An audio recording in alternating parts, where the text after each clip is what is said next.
প্রেমাদাসায় প্রথম ওয়ানডে ম্যাচের উত্তাপ দর্শকদের মধ্যেও ছড়িয়ে গেছে। দু দলের দ্বৈরথে ভক্তরা নিজ নিজ দেশের পক্ষে স্লোগান দিচ্ছেন।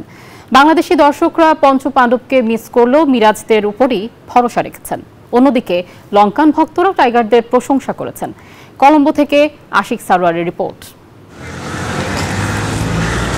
নিদাহাস ট্রফির পর থেকেই শ্রীলঙ্কা বাংলাদেশ ক্রিকেটীয় দ্বন্দ্ব। যখন দুদল মাঠে নামে মাঠ পেরিয়ে উত্তেজনা দর্শকদের মধ্যেও ছড়িয়ে পড়ে। সে উত্তাপ গায়ে মাখাতে প্রথম ওয়ানডে ম্যাচে প্রেমাদাসায় লঙ্কান দর্শকদের উপচে পড়া ভিড়।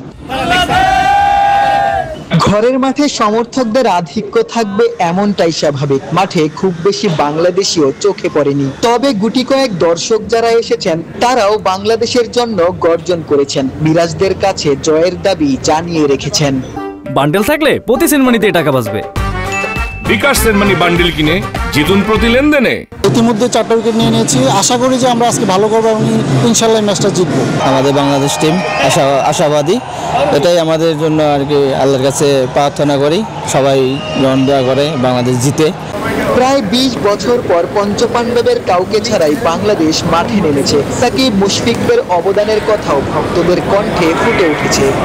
তামিম ইকবাল, মুশফিকুর রহিম, সাকিব আল হাসান, মাহমুদুল্লাহ রিয়াদ, মাশরাফি মুর্তজার নাম শুনলে এখনো হচ্ছে গিয়ে টেকনাফ থেকে তেতুলিয়া খেলা দেখতে মিরপুরে আসে।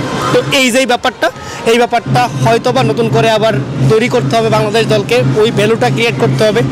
শুরুতে যেমনটা শুনেছেন, লঙ্কান দর্শকরাও টাইগারদের বিপক্ষে বাড়তি উত্তেজনা অনুভব করেন। দলের কাছে জয়ের প্রত্যাশাও ব্যক্ত করেন। তবে টাইগারদের উন্নতির বিষয়টিও অকপটে স্বীকার করেছেন।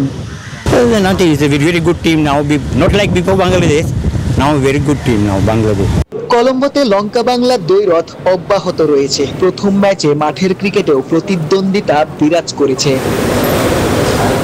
কলম্বো থেকে আশিক সারোয়ার, নিউজ 24, শ্রীলঙ্কা।